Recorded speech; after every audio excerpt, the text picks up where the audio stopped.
He thought losing her was the worst thing that ever happened, until he walked into a restaurant 2 years later and found her again, holding his 3 daughters. The statement slipped from Andrew Keller's lips with a bitterness he could no longer hide, though he kept his posture impeccably straight, the way a man of his status was expected to. "My parents have already chosen a bride for me," he said, and the words tasted metallic, like a confession he had been forced to choke down for far too long. Anyone watching him from across the polished conference table would have thought he was calm, collected, in control, the perfect young CEO, the heir to a business empire built on steel, glass, and ruthless precision. But his calmness was only the surface. Beneath his tailored suit, beneath the steady tone of his voice, Andrew felt trapped inside a life he hadn't chosen.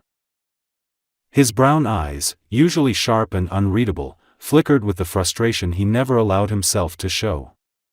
The arranged engagement had been whispered about in his family for months, wrapped in words like legacy, advantage, and reputation.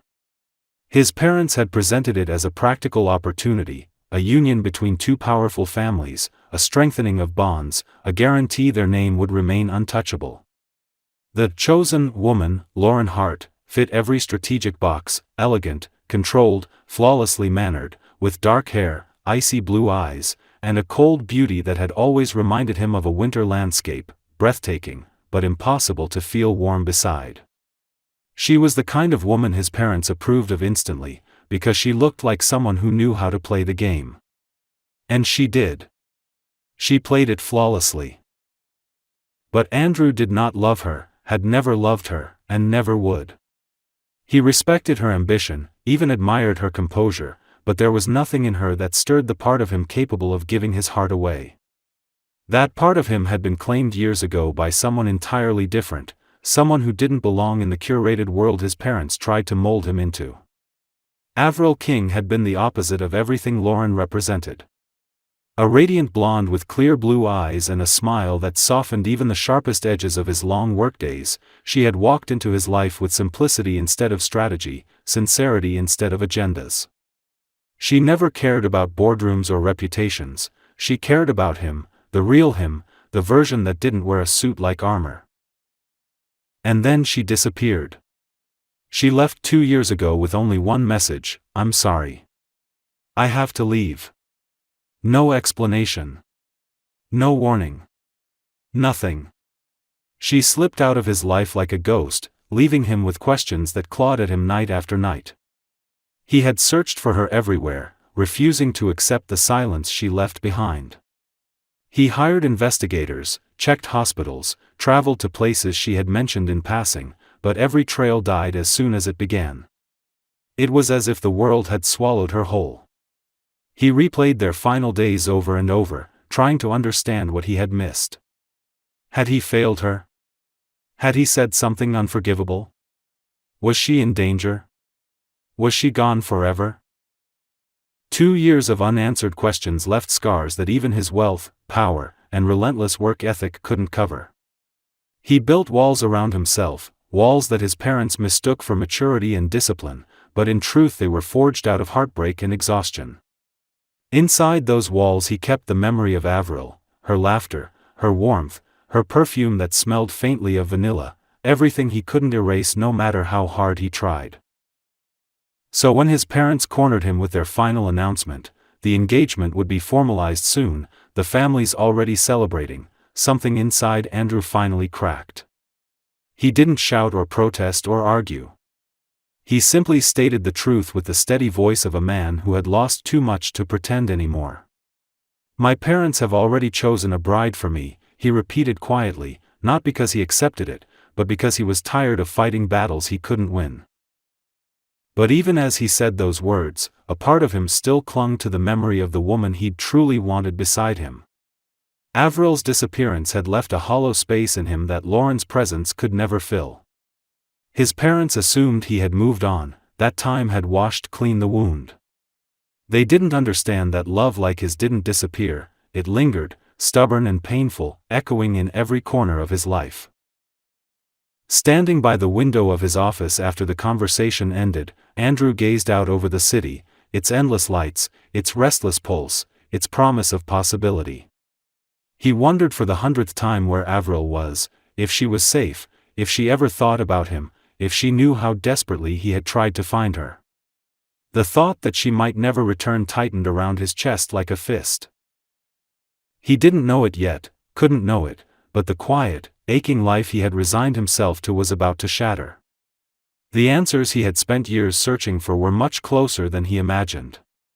And the moment that would change everything, the moment he would see Avril again, not alone but with 3 little girls who carried traces of him in their eyes, was already approaching, faster than he could ever prepare for. The restaurant his parents had chosen was one of the most expensive in the city, a place where crystal glasses sparkled like diamonds and every whispered conversation sounded intentional. It was the kind of venue meant for public displays, for planned photographs, for subtle negotiations disguised as family dinners. Andrew Keller sat at the round table draped in immaculate white linen, trying his hardest to maintain the expression of polite indifference his parents expected from him. Lauren sat to his right, her posture elegant and rigid, a perfect model of composure. She looked stunning in a fitted navy dress that matched her icy eyes, but Andrew didn't feel a thing when he looked at her. No spark. No warmth. Nothing. She noticed, of course, she always noticed, but she kept her smile fixed in place like a mask. His mother talked endlessly about guest lists, charity events, and the image their families would present after the engagement announcement. His father spoke about future investments, merging assets, long-term strategic partnerships. The entire conversation circled around money, prestige, and societal advantage, while Andrew silently counted the seconds until he could excuse himself.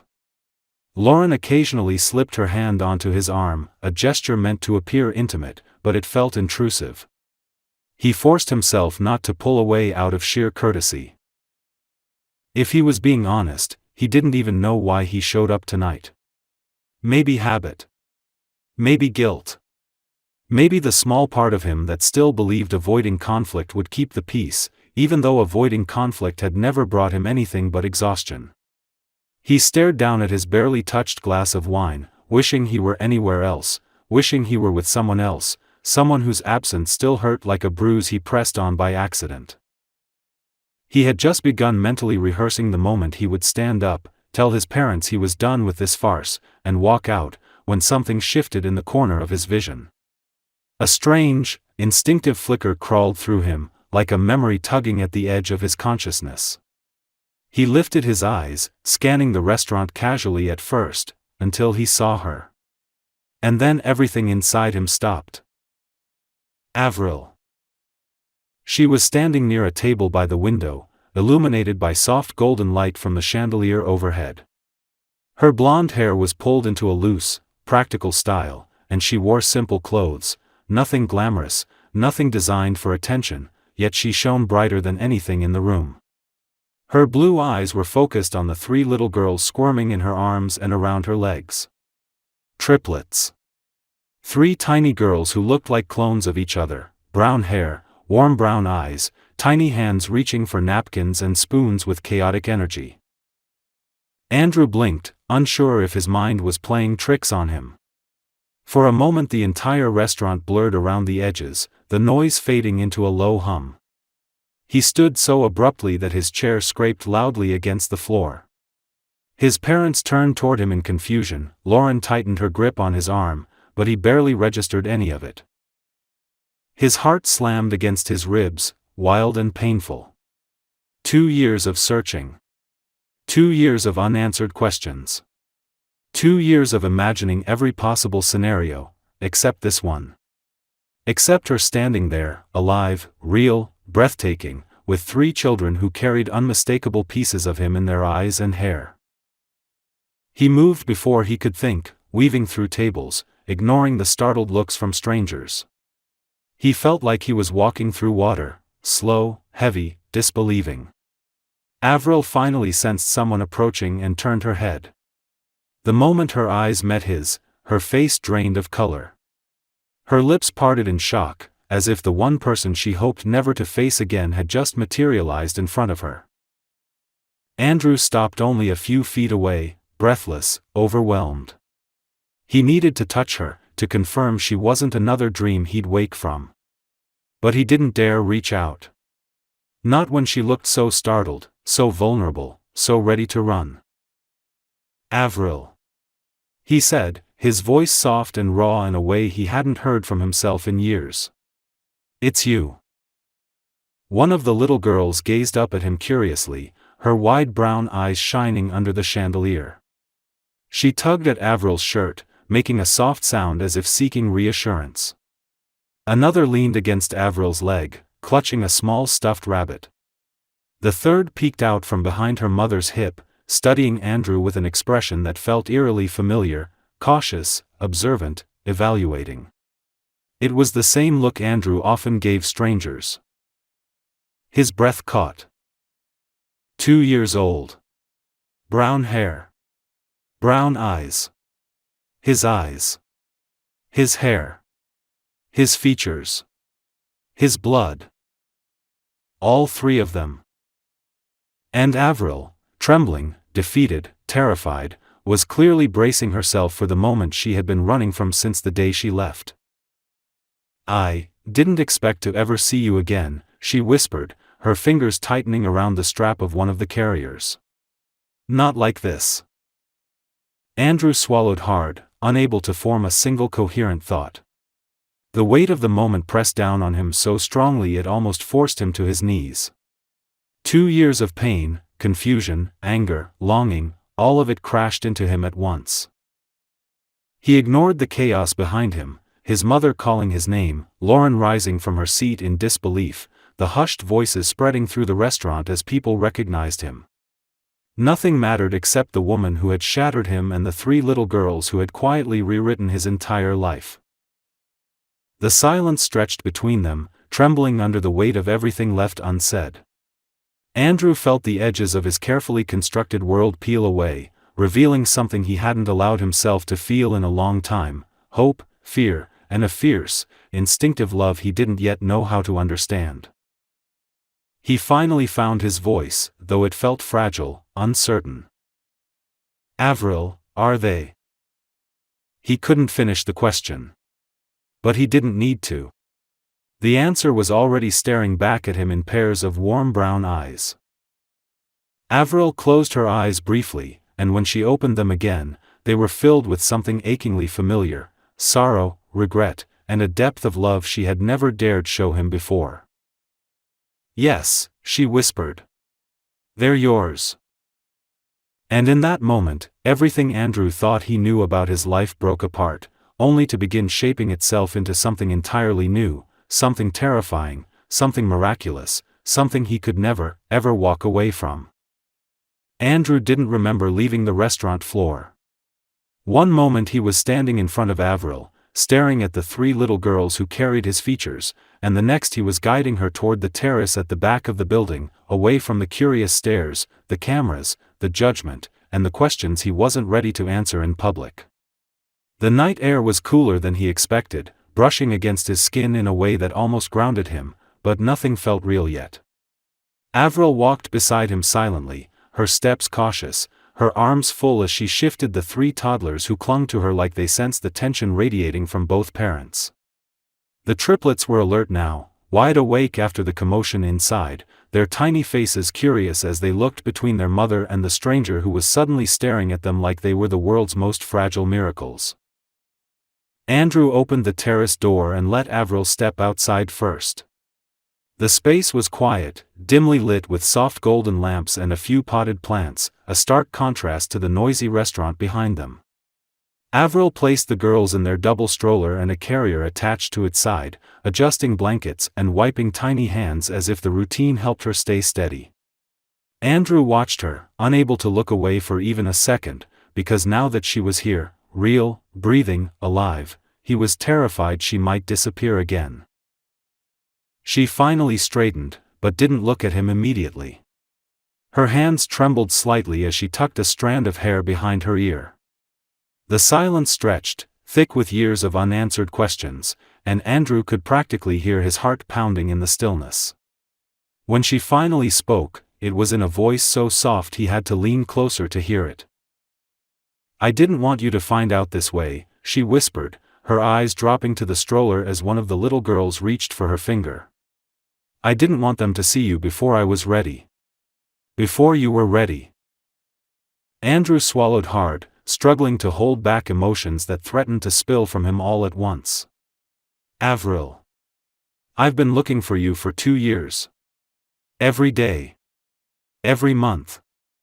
I thought you were hurt, or lost, or—" His voice cracked, to his humiliation, but he couldn't stop it. "And the whole time you were raising our children alone?"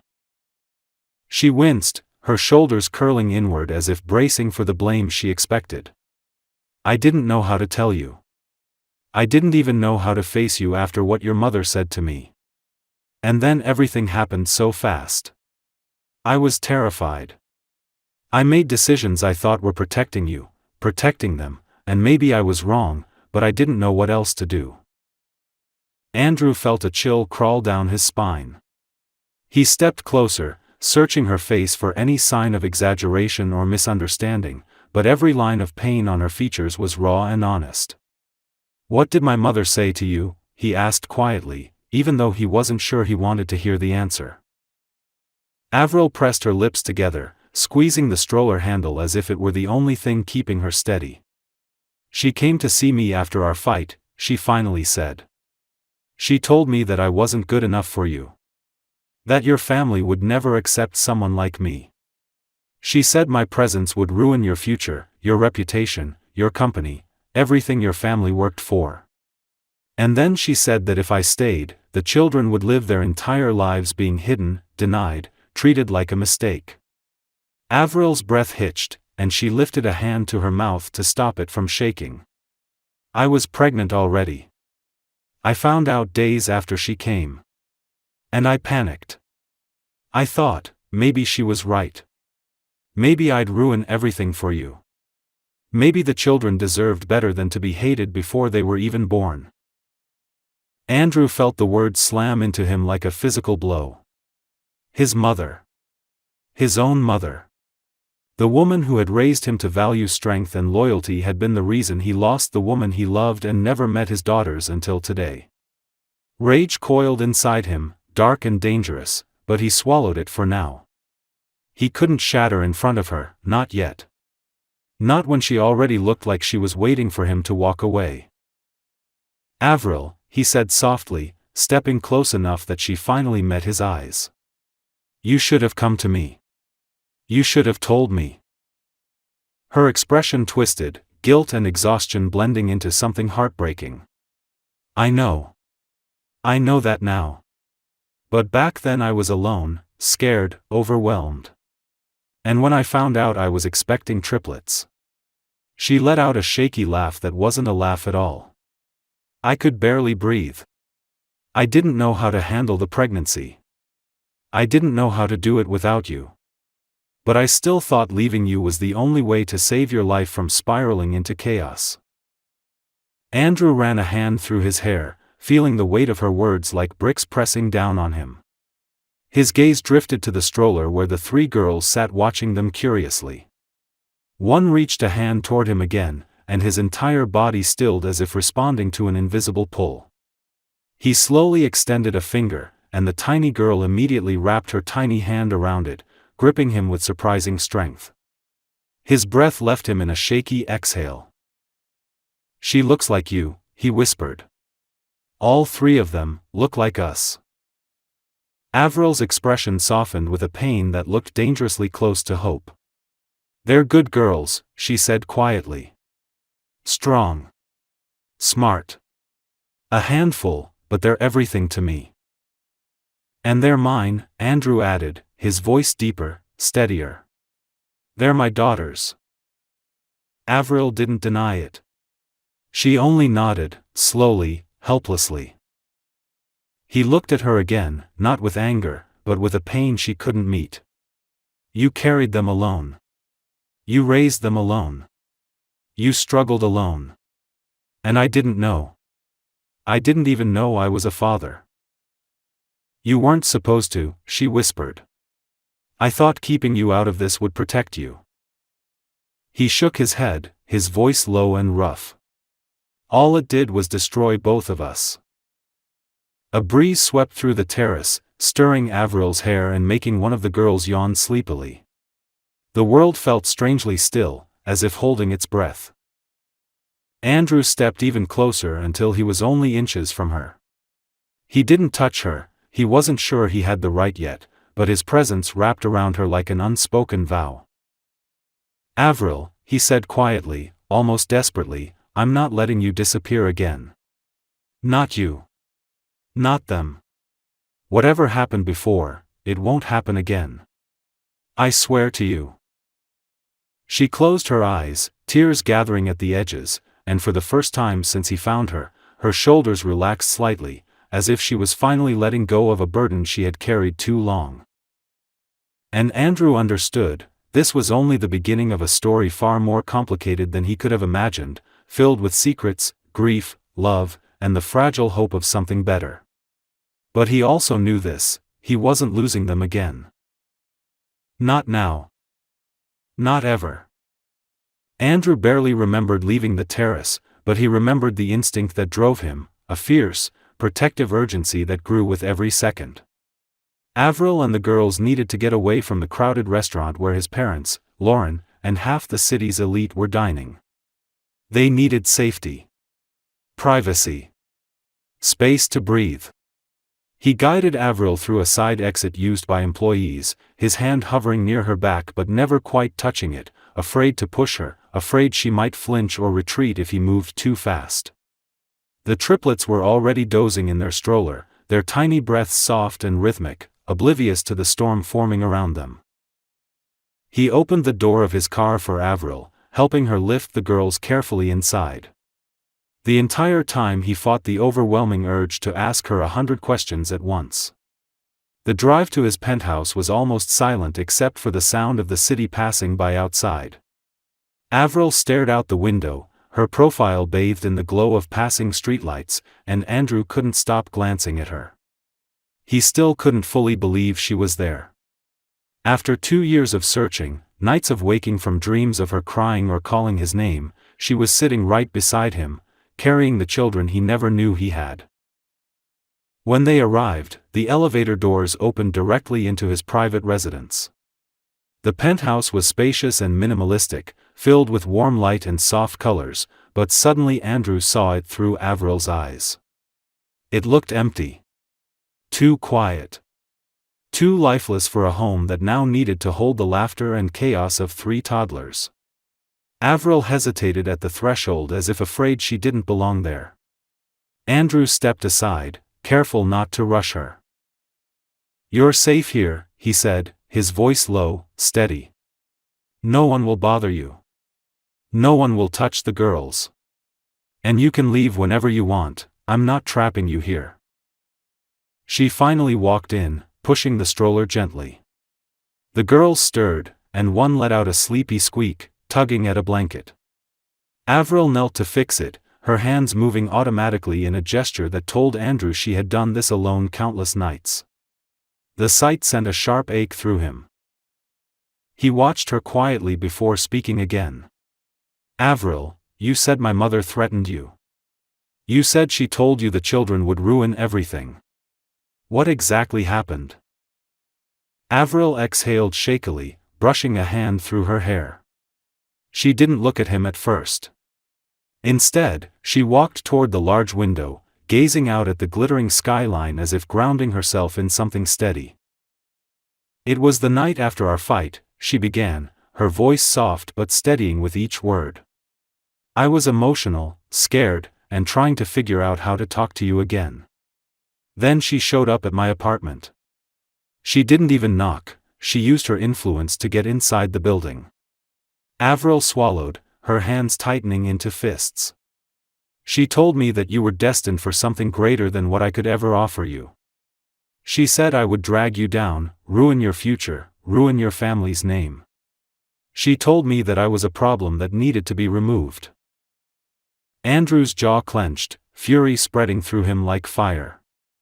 He had always known his mother could be controlling, manipulative, ruthless when it came to the family's legacy, but he never imagined she would go this far. Avril continued, her voice trembling now. I tried to argue, but she kept pushing. She told me that if I stayed, she would make sure your career collapsed, that investors would withdraw, that your father would turn on you. She said you'd lose everything.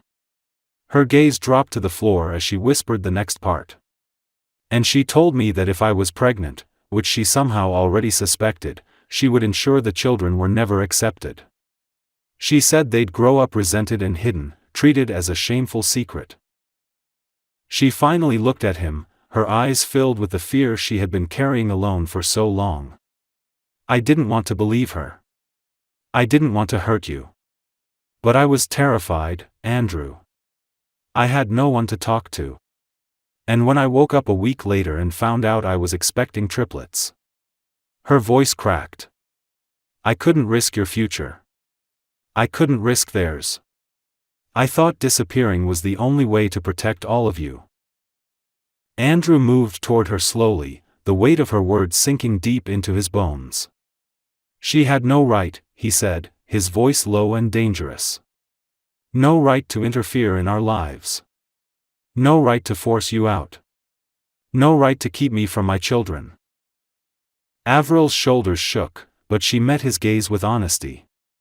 I didn't want to raise them alone. I didn't want to leave you. But everything she said made me believe staying would destroy your life. He stepped closer until he was only a breath away. He didn't touch her, not yet, but the intensity in his voice softened. My life was destroyed the moment you left, Avril. Not because of the scandal, not because of my parents, but because I lost you. And I didn't even know I lost the chance to be a father. Tears filled her eyes, but she blinked them back quickly, as if afraid to fall apart in front of him. I thought I was doing the right thing, she whispered. I thought that if I stayed far enough, you'd be safe. Andrew shook his head, the truth burning in his chest. The only thing that ever endangered me was losing you. And them. He glanced toward the stroller, where one of the girls was now quietly sucking her thumb. They're mine, Avril. My daughters. And I missed everything. Their birth. Their first steps. Their first words. I'll never get those moments back. She flinched as though he'd stabbed her with the words, and the grief on her face nearly undid him. I know, she whispered. And I'm so sorry. For a long moment they simply stood there, the silence heavy and fragile. The city lights glowed behind them, casting reflections across the glass, illuminating the two people who had once loved each other so deeply but had been forced into darkness by lies and fear. Andrew finally reached out, slow and gentle, brushing his fingers against hers. She didn't pull away. We can't change the past, he murmured. But we can change everything from this moment forward. Avril's breath hitched, but she didn't look away. And as the triplets slept peacefully beside them, the first fragile thread of hope began to form between two hearts that had been broken for far too long, a thread that would soon become something unbreakable. Andrew woke before sunrise the next morning, not because of an alarm or a business call, but because his mind simply refused to let him sleep. Hours had passed since Avril told him the truth, hours that he spent replaying every moment of the last 2 years, every unanswered question, every empty night, every fruitless search. For the first time, he saw the full scope of the manipulation that had stolen his future, and the realization burned through him with a cold, steady fury. His mother had engineered everything: Avril's disappearance, his suffering, the years he spent grieving a woman he thought had abandoned him. She had taken away his chance to be a father from the moment his daughters were born. It was a betrayal deeper than anything he'd ever imagined himself capable of enduring, and the consequences of it pulsed under his skin like an old wound torn open. He stepped quietly out of his bedroom to check on the guest room he'd prepared for Avril and the girls. When he opened the door, he froze for a moment, overwhelmed by the sight before him.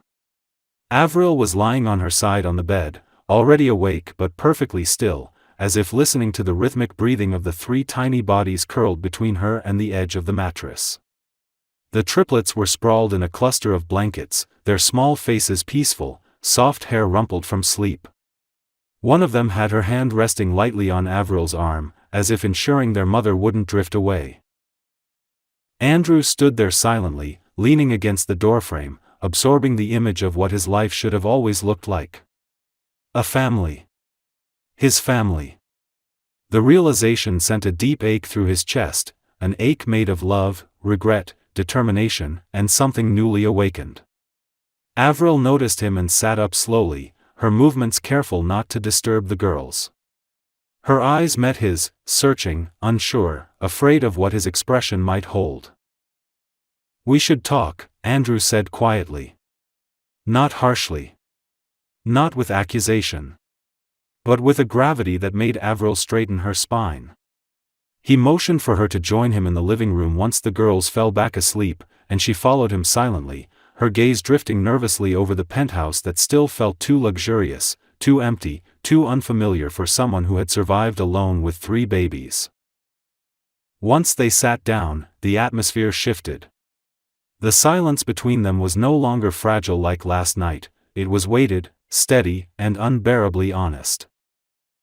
"I'm going to confront my parents," Andrew began, his voice low, firm, unwavering. "Not tomorrow. Not next week. Today." Avril's breath caught. "Andrew, your family is powerful. Your mother. I don't care." The words came out faster and sharper than he intended, but he didn't regret them. "They lied to me. They manipulated my life. They made you run. They made you terrified. They made me believe the worst about the woman I loved. And they stole 2 years from my daughters." Emotions flickered across Avril's face, fear, relief, guilt, hope. "I don't want to be the reason your family falls apart," she whispered, her voice trembling. "You aren't the reason," Andrew said, leaning forward so she couldn't look away. "Their actions are. Their lies. Their cruelty. You didn't break my family. They did." Her hands tightened together. "I just don't want you to regret choosing me over them." "I regret every single day I didn't choose you sooner," he said without hesitation. "I regret letting them control me. I regret letting fear and duty shape a life that never felt like mine." He took a slow breath.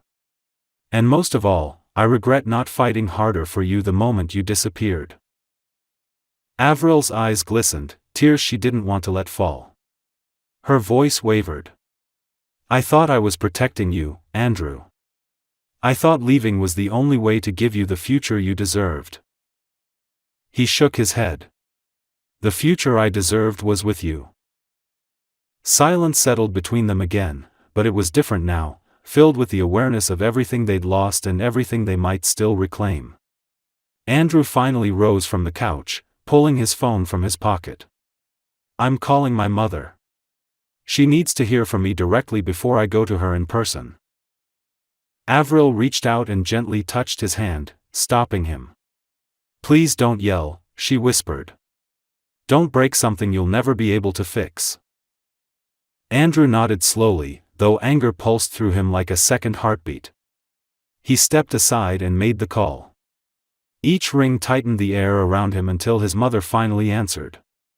Her tone was smooth, polished, indifferent, as if last night's attempt to parade Lauren beside him had been no more than a social obligation. "Andrew, where did you go last night? You caused quite a scene." He didn't let her finish. "We need to talk. Now. I know everything." A pause. Then her voice sharpened. "What do you mean?" "I know what you said to Avril 2 years ago," he replied. "I know you threatened her. I know you forced her out of my life. And I know you stole my daughters from me." Stunned silence filled the line. His mother inhaled sharply, but before she could speak, Andrew ended the call. Avril watched him with wide eyes, worry etched into her expression. "Are you going to be okay?" she asked softly. "I will be," he said. But I won't let them hurt you again." And he meant it. With every breath in his body. Later that afternoon, Andrew arrived at his parents' estate. His father tried to scold him for leaving the dinner, but Andrew shut him down instantly, his voice filled with a conviction that left no room for debate. His mother attempted excuses, manipulations, denials, but each one shattered under the weight of the truth Andrew had carried for 2 years. "I'm done letting you control my life," he said at last. "I'm done sacrificing my happiness to maintain your perfect image. I'm done letting you hurt the people I love." His mother stared at him as if seeing him for the first time, realizing she no longer held any power. His father fell silent, stunned by the son who finally refused to bend. When Andrew returned to the penthouse hours later, exhausted but resolute, Avril was sitting on the floor beside the girls, who were playing with soft blocks. She looked up at him with uncertainty, but the moment their eyes met, her breath hitched. He walked toward her slowly and sank onto the floor beside her, feeling the soft weight of one of his daughters crawling into his lap. Her small hand gripped his shirt, and his heart clenched with overwhelming tenderness. "It's over," he whispered, brushing his hand over the toddler's hair. "They can't control anything anymore." Avril stared at him, her eyes filling with relief, disbelief, and something deeper, something fragile and hopeful. "What happens now?" she asked. Andrew looked at the little girl in his arms, then at the woman he had spent 2 years mourning. He felt his heart settle into a certainty he had never known before. "Now," he said softly, "we start rebuilding. Together. No more running. No more fear. No more lies." And though the road ahead was uncertain, one thing was clear: this time, he wouldn't let anything tear them apart again. Andrew quickly learned that life with 3 toddlers could dismantle even the most rigid routines he'd lived by for years. His world, once defined by silence, polished glass, and structured schedules, was now overtaken by tiny footsteps, scattered toys, squeals of laughter, and the kind of chaos that felt strangely comforting. There were mornings when he woke to soft giggles echoing down the hallway, afternoons spent watching the girls chase each other across the living room carpet, and evenings where lullabies replaced the constant stream of business calls that had once dominated his home. The transformation felt surreal at first, but slowly it began to feel like something he'd been missing his entire life without realizing it. Avril, initially cautious and tense, gradually relaxed into the rhythm of the penthouse. At first she moved around like a visitor, uncertain where she was allowed to be and where she should keep her distance. She apologized each time one of the girls knocked over a vase or smeared peanut butter on the marble counter, but Andrew found himself unable to care about any of it. He replaced the vase without a second thought, cleaned the counter with a laugh, and told her repeatedly that nothing in this home mattered half as much as seeing the girls safe and happy. His reassurance slowly eased the stiffness in her shoulders, and by the end of the first week she looked far less like someone bracing for disaster and more like someone learning how to breathe again. The girls, though identical in appearance, revealed startlingly distinct personalities the longer Andrew spent time with them. Mia, the boldest of the 3, had a habit of climbing anything she could reach, including the back of the couch, the dining chairs, and once, to Avril's horror, the coffee table. Lily was quieter but curious, drawn to anything that made noise or had buttons, which meant Andrew had to baby-proof his entire sound system. And Rose, the smallest, was fiercely attached to Avril and watched Andrew with wide, cautious eyes, as if studying him to decide whether he was trustworthy. He made it his mission to win her over gently, sitting on the floor while she observed him, handing her blocks without speaking, reading books aloud even if she refused to sit on his lap. One afternoon, completely unprompted, Rose crawled into his arms during story time and leaned her head against his chest. The moment was so unexpected and so precious that Andrew froze, hardly daring to breathe until Avril silently wiped a tear from her cheek across the room. Every evening, after the triplets fell asleep, the atmosphere between Andrew and Avril shifted into something quieter and deeper. They sat together on the couch, sometimes talking, sometimes simply sharing the silence. At first their conversations were cautious, circling around practical matters, doctor appointments, sleeping schedules, baby food preferences, but as days passed, they grew more personal. Avril confessed how terrified she'd been giving birth alone, how overwhelming it was raising 3 infants without support, how many nights she cried from exhaustion. Andrew listened with a heaviness in his chest, hating the thought of her struggling while he lived unaware just miles away. In return, he shared pieces of himself he hadn't revealed even when they were together years ago. He told her about the emptiness he'd felt after she vanished, the way he threw himself into work to survive each day, the sleepless nights that eventually forced him into therapy, something his family had always dismissed as weakness. Avril listened without judgment, and with each confession, Andrew felt the barrier between them crumble a little more. There was a moment one night, lingering and unspoken, when Avril reached out to take his hand. Her fingers curled around his gently, and he didn't think he had breathed since. They stayed like that for several long minutes, hands intertwined, neither speaking, both knowing that something fragile and hopeful was beginning to form again. They didn't rush it. They didn't label it.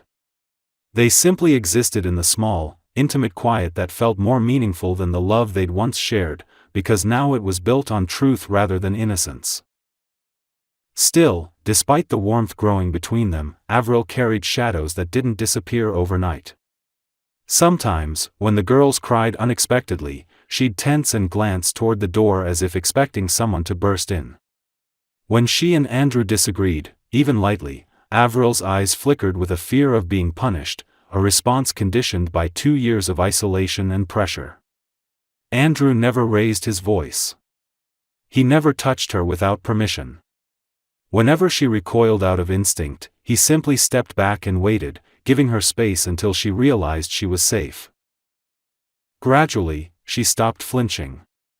Gradually, she began to trust him again. One night, as the rain pattered softly against the windows, Andrew walked into the living room to find Avril curled up on the couch with a blanket draped over her lap. She was staring out at the city lights, deep in thought. He approached carefully, sensing something heavy lingering in the air. She turned toward him slowly. "I thought they'd grow up without a father," she admitted quietly. "I thought I'd have to lie to them, tell them you didn't want them. And the thought of doing that broke me, Andrew. It broke me every day." He sat beside her, close but not touching. "You'll never have to lie," he said. "Not now. Not ever. I'm here. I'm not going anywhere." Her throat tightened, and she looked down at her hands. "I keep waiting for this to fall apart," she whispered. "For someone to take it away." Andrew gently reached out and placed a hand over hers. "No one is taking anything away from you ever again," he said, his voice quiet but full of conviction. "Not my parents. Not anyone. This is our family now." Avril's eyes filled with tears, but for the first time since she'd returned, they weren't tears of guilt or fear, they were tears of relief. She leaned into him slowly, as though testing whether he'd pull away. Instead, he wrapped an arm around her shoulders, drawing her close against his chest. She relaxed into him fully, letting her head rest beneath his chin. The moment felt like an answer to a question they had both been afraid to ask: could they find each other again after everything that had happened? As they sat together, the city glowing beyond the glass and the soft breaths of their daughters drifting down the hallway, Andrew realized something with a clarity that left him breathless. He wasn't just falling back in love with Avril. He had never stopped.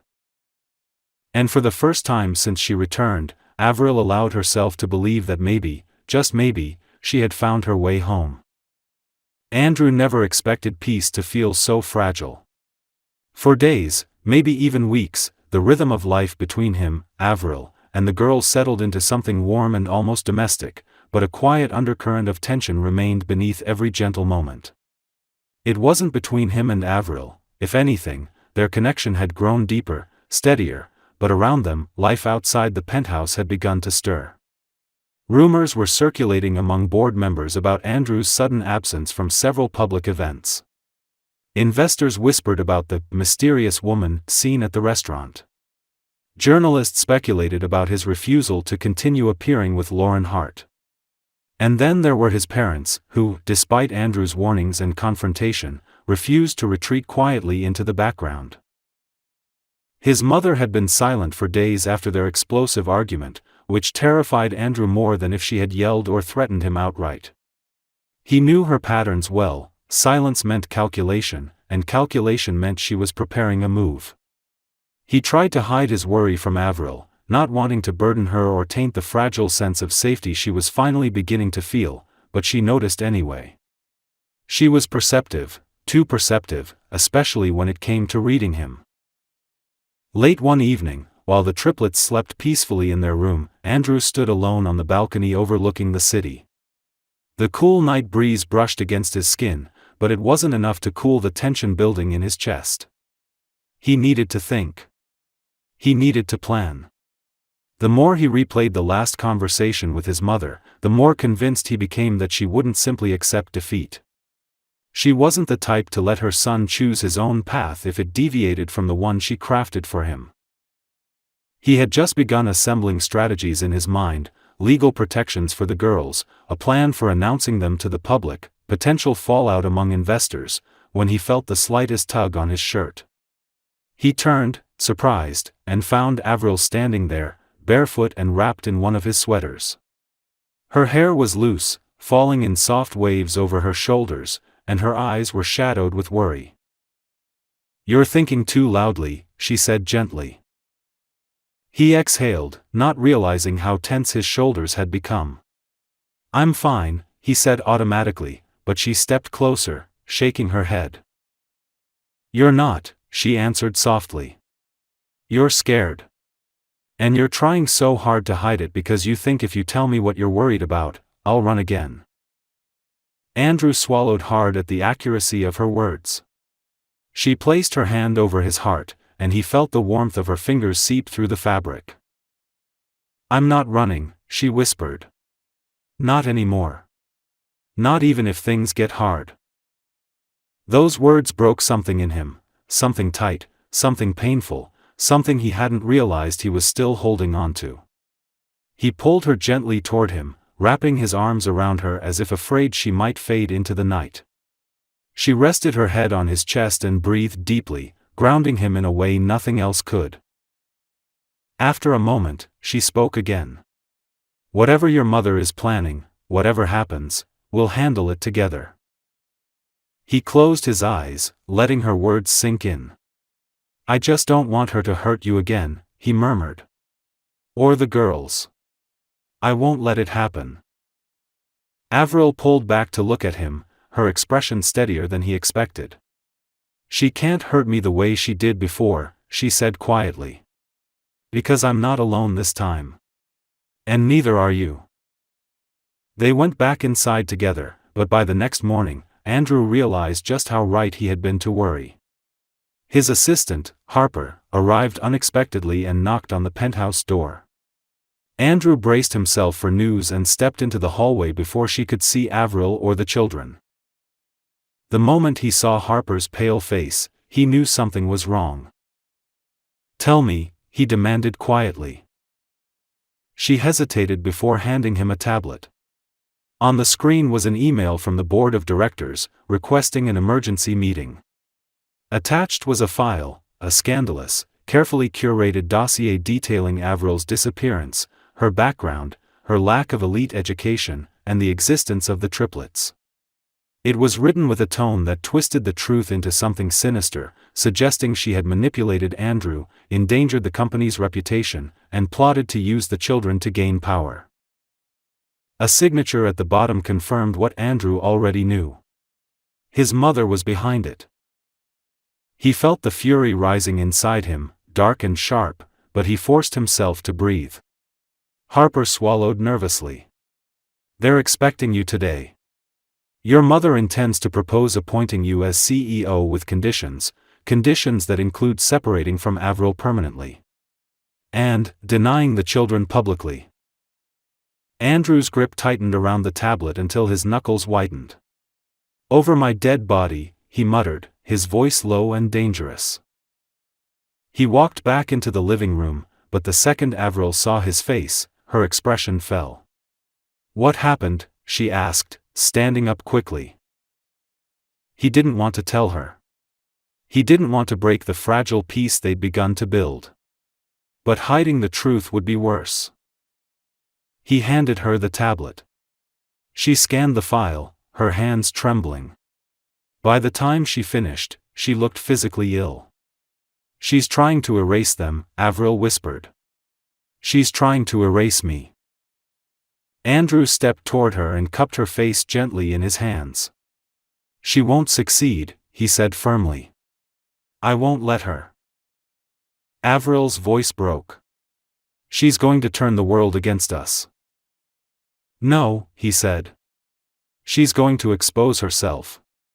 Because this time I'm fighting back." Her lower lip trembled, but she nodded, the fear in her eyes slowly hardening into something stronger. "What do you need me to do?" "Stay here and take care of the girls," Andrew said. "I'll handle the board. I'll handle her. I promise." "And if she tries to take the company from you?" Avril asked quietly. Andrew gave a slow, determined smile. "Then I'll build a new one. One they'll never be a part of."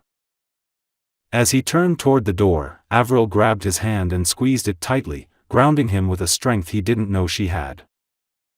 "Come back to us," she whispered. "I will," he said. "You're my home now." And with that, he walked out, straight into the storm his mother had unleashed, ready to fight the battle he should have fought years ago. Andrew entered the boardroom with the kind of calm that only came from a man who had already decided he would not lose. Not this time. Not again. The room was filled with the usual faces, executives in tailored suits, shareholders who had watched him grow up, and board members who prided themselves on loyalty to the Keller legacy. But today, their expressions were guarded, curious, uncertain. And at the center of the far end of the table sat his mother, immaculate as always, dressed in muted tones that reflected dignity and control.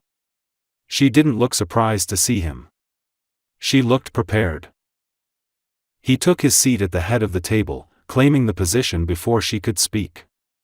For a moment, silence stretched across the room, thick and expectant. Andrew didn't look at her. Instead, he addressed the board directly. "I assume you received the allegations circulated this morning," he said, his voice even and commanding. "And I assume you expect an explanation. You'll get one. But not the one my mother intended." Several members shifted uncomfortably, and his father leaned back in his seat, frowning. His mother opened her mouth to speak, but Andrew raised a hand, not disrespectfully, but with absolute authority. She froze. "Before you hear anything else," he continued, "I want to make something very clear. Everything in that dossier is true, except the intent behind it. Except the poison woven into the way it was written. I do have 3 daughters. They are 2 years old. They are innocent, extraordinary, and they are mine. Their mother is the woman I love. And the only scandal here is that certain people thought they had the right to control my life, to rewrite my future, and to manipulate my family without consequence." A murmur rippled across the table. His mother's face tightened, but she remained silent, her hands clenched tightly in her lap. Andrew stood, walking around the table slowly, forcing each board member to meet his eyes. "You all know me. You know the leader I am. You've watched me rebuild this company's reputation, secure new markets, expand our global reach, and stabilize what was once a precarious financial decline. I have never let my personal life interfere with my responsibilities." He paused, letting the words linger. "But some of you allowed my personal life to be weaponized against me." He turned toward his mother at last. The tension between them thickened the air. "When Avril left 2 years ago, I thought she abandoned me. I thought she disappeared by choice. I was wrong. She was threatened. Manipulated. Terrified into running. And I lost years, of knowing my children because of actions done in my name. His mother finally rose, her composure threatening to crack. Andrew, you are exaggerating. I did what I had to do. I protected this family. I ensured you didn't throw away everything. You ensured I suffered, Andrew cut in sharply, though his voice never rose. You ensured my daughters grew up without a father. You ensured a woman who loved me more than anything was forced into hiding. And you ensured this company was used as leverage to control me. That is not protection. That is destruction.